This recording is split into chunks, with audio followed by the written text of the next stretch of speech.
Nyo nga mga babae dili mo sugot nga parkilahan. Muna di na ito masabtan. Ang ilang amahan dili paminyoon. Nagminyo. Karong parintahan ang balay, dili parintahan. Di mo sugot ang mga anak. Yang amahan po naglikay kay lagay so umabot ng mga panahon kaysa may lugar yung mag-amuman niya. Saligma po ng mga bata. Sa mga bata. Kaya mga bata, na to, may man ilang kahimtang. Na panahon nga medyo mapika na ang amahan. Mongyo, mga kaibigan. Okay? So, karon dili parkilahan. Di gid sila musugot, mga kaibigan. Hangtod din ng adlaw, di gid musugot, nga parkilahan. Sabi ninyo, may disadvantage ang balay nga walay magpuyo. Walay magpuyo. Dali magabok. Ang magpuyo na mga ilaga. Bisag sirado mong balay, mangitag pamagi ang ilaga. Makapuyo niya.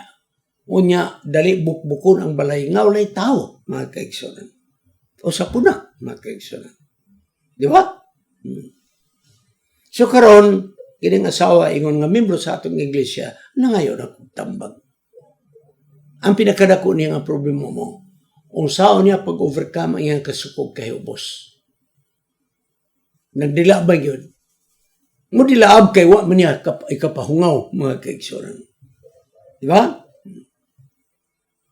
Nya, kung saan man pagpaarkila ni balay, nga di mamusugot ang mga kabataan. Wala ta kay balaw o si katarungan kay kining side sa bana dili man ni kauban nato simbahan. Undo kining bana igsoon na bautismohan. Okay, dili sa mga anak dili. Wala ta kay balaw. So di na lang ta mag-interpret og ngano nga dili sila gusto magpakasal ang ilang amahan. Pero ganinyo kung timbang-timbangon nato, no? Ingon ba yan? Magpasalamat ang mga anak nga nagminyo ang ilang amahan. Labi na nga medyo baldado gamay. Kay dili sa tanang panahon ang mga anak naa sa amahan. Dili sa tanang panahon. Naay mga paginahanglan. Mga doktor. Diba? So tanawa. Tungod kay naa niya asawa, ang pag-amuma sa ilang amahan na ay nakapuli nga mga asawa, mga kaigsunan. Instead nga, ang mga anak mo'y mag-asikaso sa ilang amahan. Pero ang mga anak mo yung kaya man na namo, nga naman, may helper. Kunya igsoon, ang tanan ba yun, panginhanglan sa imong amahan, matubag sa helper. Di ba? Abi ninyo, mga anak, kadang inyong amahan, inyong inahan, nga gusto magminyo, bisag, may mga panuhigo na. Abi ninyo, ang companionship ni anak mo ay number one good nga reason. Kanang naa kay kaubanan. Dili kaubanan nga katabang. Dili kaubanan nga nako dili. Kaubanan nga kanang dunay intimacy. Magabi makahigda, makaistorya mga plano-plano ikson. Ingon na. Di ba? So, ang obligasyon sa mga anak, gitubos na ining ikaduha nga asawa, mga kaigsunan. Okay? Kunya, tingali, sa ato lang ng tanaw-tanaw, base nagtanaw po itong lagi kay ang lalaki na may pensyon, niya medyo dako-dako nga katidad ang pensyon. Kunaw na tayo sa mga anak nga, buhion man sa amahan nila ang kining pamilya. Labi na ay mga anak na doha kabuok. Di po makabulag sa inahan kay di pa man mga independent nga mga kabataan. Mao pa may na to nga di pa yun mo makakuha nga mag-independente. Tingali usa na.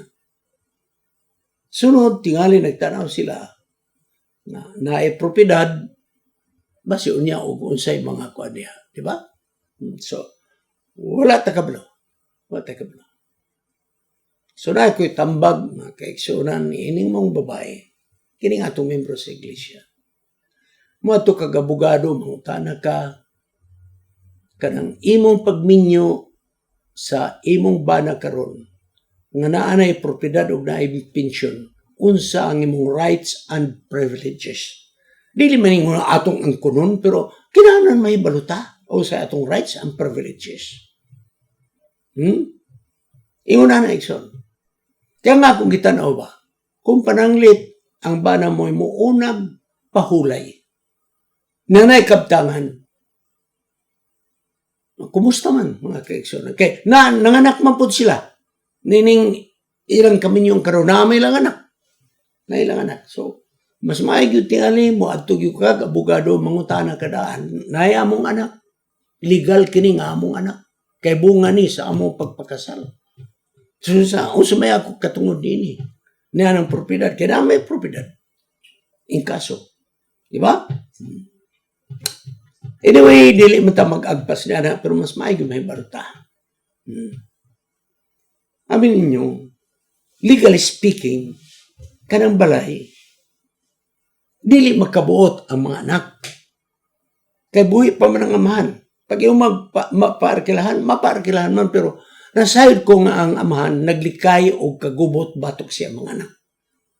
Pero ang ako ba, kaanugon po ba?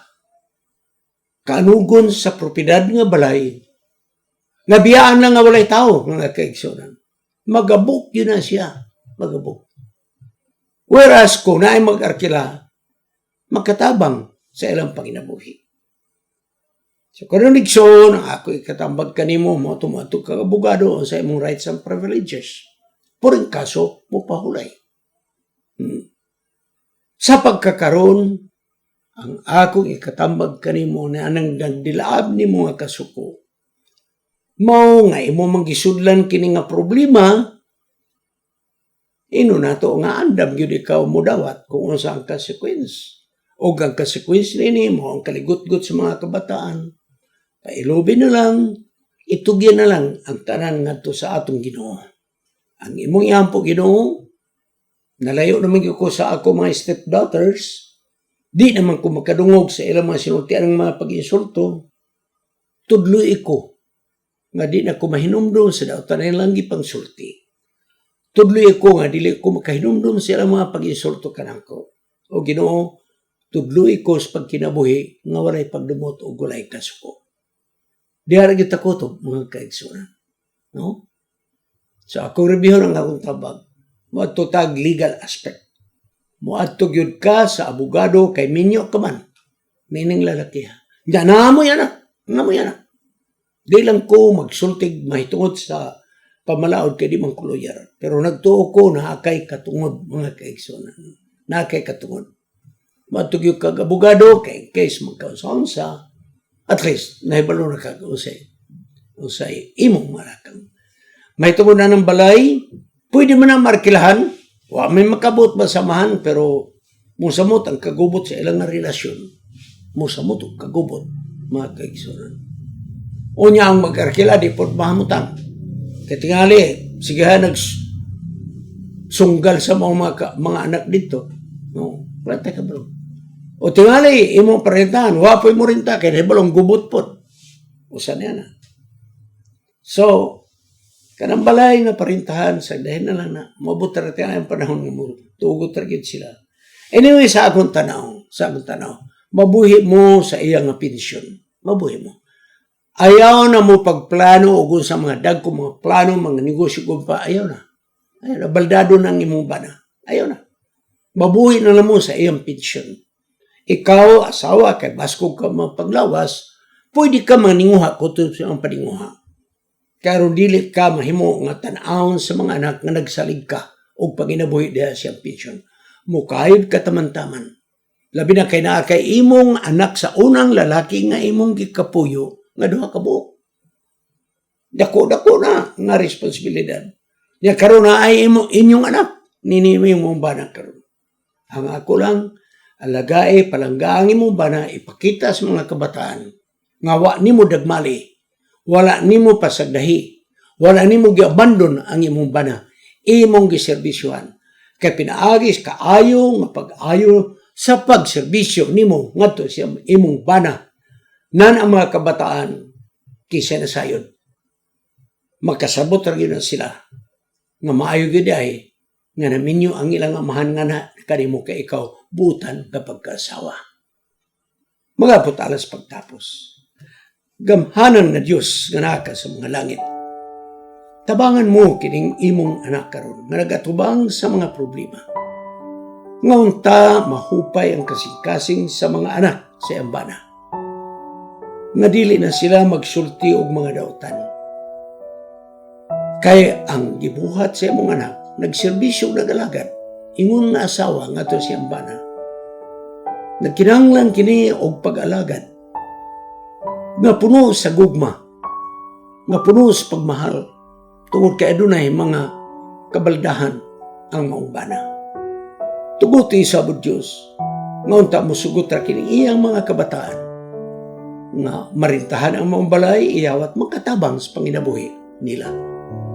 Tabangan mo kining imong anak nga asawa ni ining maong bana. Hatagan mo siya og kabaskog, hatagan mo siya mga plano, makakaplag siya sa marang-arang nga panginabuhi, aron niya kisuportar sa panginahanglan sa iyang mga kabataan o ilang kabataan. Salamat kay ikaw nagatubag sa among pag-ampo. Sa ngalan ni Jesus manluluwas. Amen. Kining inyong higala, si Pastor Wendell Munggaya Serrano, nga inyong igsoon usab, magkapadasig sa matag sa kaninyo sa pag-like, pag-share, labaw sa tanan sa pag-subscribe sa atong YouTube channel ng pangalan Wendell Munggaya Serrano, ug ayaw kalimot sa pag-click sa notification bell hangtod sa sunod nga higayon magkita na usab kita.